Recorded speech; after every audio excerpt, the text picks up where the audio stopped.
दोस्तों, उत्तर प्रदेश के जिले में एक आईपीएस साहब की कुछ ऐसा हो गया साथ में जिसकी उन्होंने कभी कल्पना भी नहीं की होगी। आखिर दोस्तों क्या हुआ उनके साथ, पूरी कहानी की सच्चाई जानने के लिए वीडियो को अंत तक अवश्य देखें। उत्तर प्रदेश के जिले में एक आईपीएस साहब की ज्वाइनिंग होती है और वहां पर वो अपना कार्य बड़ी ईमानदारी के साथ में और मेहनत से कर रहे थे। वो अपने परिवार के साथ में सरकारी आवाज में रहा करते थे और वहीं से रोज सुबह सुबह उनका ऑफिस जाना और शाम को ऑफिस से वापस लौट आना। घर के अंदर उनकी पत्नी रहती थी और उनके 2 बच्चे रहा करते थे। तभी एक दिन अचानक से शाम को एक शादी का इन्विटेशन आईपीएस साहब के पास आ जाता है और उस शादी को अटैच करने के लिए उन्हें जरूरत से जाना था। अब शादी के लिए आईएसपी साहब की पत्नी और आईपीएस साहब की पत्नी को कहती है और बताती है कि आज शाम को शादी में हमको जाना है और आपको जल्द से वापस लौटना है।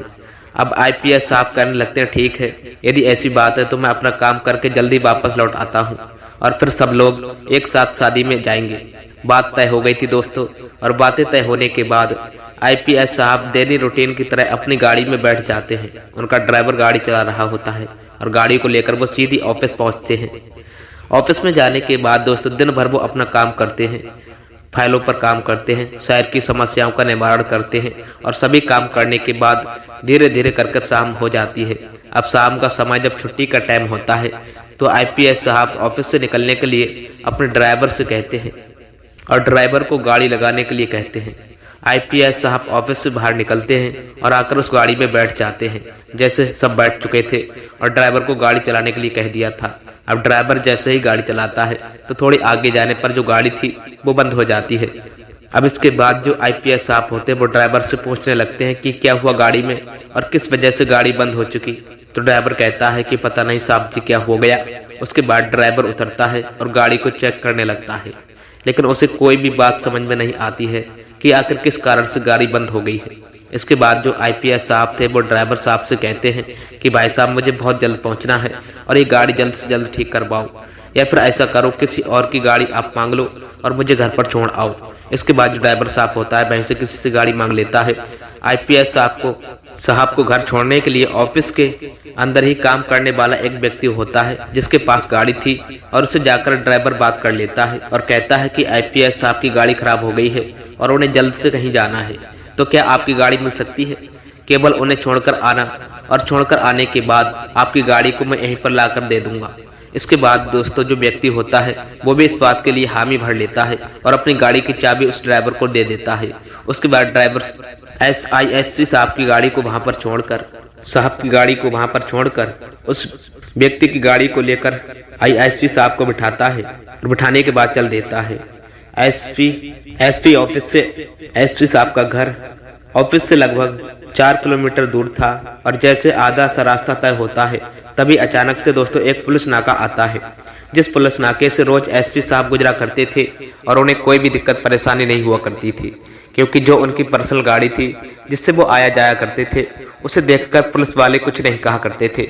लेकिन आज वो दूसरी गाड़ी में थे और जैसे ही आईएसपी साहब उस नाके को क्रॉस करने वाले थे तो वहां के पुलिस वाले एकदम से आकर के आईएसपी साहब की गाड़ी को रोक लेते हैं और रोकने के बाद ड्राइवर से कागज मांगने लगते हैं। अब आईपीएस साहब देखते हैं कि गाड़ी को पुलिस वाले रोक रहे हैं, तो उसके बाद आईएसपी साहब ड्राइवर से कह देते हैं कि चलो देखते हैं क्या करते हैं, गाड़ी को रोक लो, लेकिन इन्हें ये मत बताना कि मैं आईएसपी साहब हूँ यहाँ का। इसके बाद पुलिस वाले ड्राइवर से गाड़ी के कागज मांगते हैं और ड्राइवर के कागज मांगे जाते हैं तो वो कह देता है कि साहब जी कागज पूरे हैं, कोई भी दिक्कत नहीं है, लेकिन कागज फिलहाल घर पर हैं, यहाँ पर गाड़ी में मेरे पास नहीं है। दरअसल ये बात भी आईएसपी साहब ने कही थी और बताया था कि तुम कागज मत दिखाना। और फिर देखते हैं कि ये किस तरह का फाइन बनाते हैं, चालान करते हैं या फिर क्या करते हैं। उसके बाद जो पुलिस वाले होते हैं दोस्तों वो उनको धमकाने और डराने लगते हैं, कहते हैं कि ऐसे नहीं होगा, यदि ऐसी बात है तो आपकी गाड़ी हमें बंद करनी होगी। अब इस बात को सुनकर ड्राइवर कहने लगता है कि दोस्तों कि अरे साहब ऐसे बंद कैसे करोगे, हम कोई चोर उचक्के थोड़े ही हैं। दरअसल हमें जल्द से एक शादी में अटेंड करना है तो इसी वजह से थोड़ी जल्दी है और इसी वजह से हम आपसे बता रहे हैं। आप ऐसा करो, आप मेरा नंबर ले लो और मैं कल आकर आपको सारे पेपर दिखा दूंगा और कोई भी कैसी भी दिक्कत नहीं होगी। लेकिन जो पुलिस वाले होते हैं दोस्तों वो इस बात को मानने के लिए तैयार नहीं होते। तो तभी जो आईएसपी साहब होते हैं वो पीछे बैठकर पूरा मामला देख रहे थे। वो अपनी गाड़ी की खिड़की खोलते हैं और खिड़की खोलने के बाद दोस्तों गाड़ी से बाहर आते हैं। अब आईएसपी साहब जैसे ही बाहर निकलते हैं तो उन्होंने अच्छे खासे सादा कपड़े पहन रखे थे। जो पुलिस वाले गाड़ी को रोके हुए थे वो उनसे सर सर कहकर बात करने लगते हैं, क्योंकि उन्होंने अपनी पर्सनल वर्दी तो नहीं पहन रखी थी। जो आईएसपी साहब की वर्दी होती है उसको उन्होंने उतार कर पहले ही रख दिया था, और ना ही उनके पास उनकी गाड़ी थी जिससे वो लोग पहचान पाते कि यह यहाँ के आईएसपी साहब हैं और इनसे उलझना अच्छी बात नहीं है। तो सर सर कहकर उनसे बात करने लगते हैं और बातों ही बातों में उनसे कह देते हैं कि साहब जी ऐसे तो आप नहीं जा सकते, यदि आपको ज़्यादा ही जल्दी है तो आपको कुछ फाइन देना होगा। इसके बाद आईएसपी साहब पूछने लगते हैं कि कितना फाइन बनेगा, तो वो बताते हैं कि लगभग 4 से 5 हजार रुपये आपका बनेगा और इतना फाइन आपको भरना पड़ेगा। आईएसपी साहब कहने लगते हैं कि भाई साहब ये हमारी अपनी गाड़ी है और इसमें कैसी भी कोई दिक्कत नहीं है, सारे कागज हमारे पास हैं, लेकिन फिलहाल घर पर रह गए हैं, तो कल हम आपको यह लाकर दिखा देंगे। ड्राइवर जो बता रहा है सही बता रहा है, इसमें कौन सी दिक्कत परेशानी है। लेकिन पुलिस वाले आईएसपी साहब की बात मानना मना कर देते हैं। तभी जो आईएसपी साहब होते हैं वो पुलिस वालों को देखकर मुस्कुराने लगते हैं और मुस्कुराते हुए उनसे पूछ लेते हैं कि आप बताओ क्या तुम नए नए यहाँ पर पोस्ट हुए हो। अब इस बात को सुनकर जानकर पुलिस वाला थोड़ा तैस में आता है और कहता है कि साहब आप क्या कहना चाह रहे हो, मैं तो यहाँ पर 3-4 साल से काम कर रहा हूँ और आपने मुझे ये क्यों पूछा। उसके बाद आईएसपी साहब कहते हैं कि भाई साहब मैं इसलिए कह रहा हूँ कि यदि आप तुम 3-4 से यहाँ काम कर रहे हो तो क्या तुम मुझे नहीं जानते। अब इस बात को सुनकर जानकर जो पुलिस वाला होता है वो थोड़ा सा हैरान हो जाता है और सोच में पड़ जाता है कि कहीं ये कोई बड़ा अधिकारी तो नहीं है जिसको मैं नहीं जान पाता। इसके बाद दोस्तों पुलिस वाला कहता है कि नहीं साहब जी ऐसी कोई बात नहीं है, बताइए आप कौन हो, मैं तो आपको नहीं जानता हूँ। उसके बाद दोस्तों जो आईएसपी साहब होते हैं वो मुस्कुराते हुए उससे कहने लगते हैं कि मैं यहाँ का आईएसपी हूँ और मैं अक्सर इस रोड से रोज जाता हूँ, लेकिन जब मैं रोज अपनी गाड़ी से जाता हूँ तो उस टाइम पर तो आपने मुझे नहीं रोका था। आज मुझे जल्दी है और जल्दी में मुझे कहीं जाना भी है, इसी वजह से मैं किसी दूसरे की गाड़ी अपने साथ लेकर आया हूँ। दरअसल मेरी गाड़ी खराब हो चुकी थी तो आज मुझे आपने रोक लिया और मेरे साथ इस तरह का व्यवहार आप कर रहे हो। अब इस बात को सुनकर जानकर वो पुलिस वाले होते हैं वो एकदम से दोस्तों कपकपा जाते हैं। वह सोच में पड़ जाते हैं कि आईएसपी साहब हैं तो ये तो हमारा बहुत कुछ कर सकते हैं और इनसे ही हमने पैसे मांग लिए हैं। दरअसल पुलिस वाले ने उनसे कुछ पैसे मांगे थे बिना चालान करने के, उनको निकालने के लिए आईएसपी साहब उनको समझाने लगते हैं और कहते हैं कि ये बताओ भाई साहब जब तुम हम लोगों के साथ ऐसा व्यवहार कर सकते हो तो आम आदमी के साथ तो तुम बहुत बुरा व्यवहार करते होगे। इसके बाद जो पुलिस वाले होते हैं वो हाथ जोड़ने लगते हैं और हाथ जोड़कर कहने लगते हैं कि सर ऐसी कोई बात नहीं है, दरअसल जो भी हम यहाँ से पैसा वसूल करते हैं उन पैसों को ऊपर तक पहुँचाना होता है, इसमें सभी को देना पड़ता है। तो आईएसपी साहब इन सभी बातों को जानते सुनते हैं और सुनने के बाद कहते हैं कि ठीक है ऐसी कोई बात है तो मैं इन सभी चीज़ों पर बाद में गौर दूंगा, लेकिन अभी मुझे कहीं ज़रूरत से जाना है, आप लोग आगे से हटिए और मुझे जाने दीजिए। इसके बाद आईएसपी साहब गाड़ी में बैठ जाते हैं और वहां से सीधा अपने आवाज पर पहुंचते हैं। आवाज पर पहुंचने के बाद ड्राइवर गाड़ी को वापस लेकर आता है और वापस लाने के बाद उस व्यक्ति को वापस कर देता है। ड्राइवर अपनी गाड़ी को मैकेनिक के पास पहुंचता है लेकर और वहां पर वह उसे ठीक करके वापस एसपी साहब के पास पहुंच जाता है और उन्हें वापस फंक्शन के लिए ले जाता है। आईएसपी साहब का पूरा घर परिवार उस फंक्शन के लिए तैयार हो चुका था और वो सभी लोग उस गाड़ी में बैठ चुके थे और उस शादी के लिए अटेंड करने के लिए वो सभी लोग पहुंच जाते हैं। वहां पर जाने के बाद दोस्तों अच्छी तरीके से फंक्शन को एंजॉय किया जाता है और उसके बाद दोस्तों जज साहब अपने परिवार सहित वापस अपने घर वापस लौट आते हैं। अब रात के टाइम जब आईएसपी साहब बिस्तर पर आराम कर रहे थे तो बहुत कुछ उन पुलिस वालों के बारे में सोच विचार कर रहे थे जिन्होंने आज उनकी गाड़ी को रोक कर रखा था और उनसे लगभग 4-5 हजार रुपए की डिमांड की थी। वह सोच रहे थे कि यदि इस तरह से वसूली करते हैं तो आईएसपी साहब के अंदर ऑफिस में काफी सारा ढेर पैसा आना चाहिए, लेकिन इतना पैसा नहीं आ पाता। आखिर वो पैसा जाता कहाँ है और कौन कौन इस चीज में शामिल है।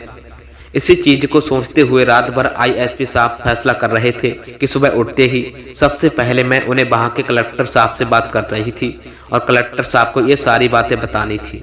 दोस्तों दूसरे दिन सुबह होती है तो सुबह सुबह आईएसपी साहब उठकर सबसे पहले रोजमर्रा के काम करते हैं और उसके बाद सीधा अपना फोन निकाल करके कलेक्टर साहब को मीटिंग के लिए बुला लेते हैं।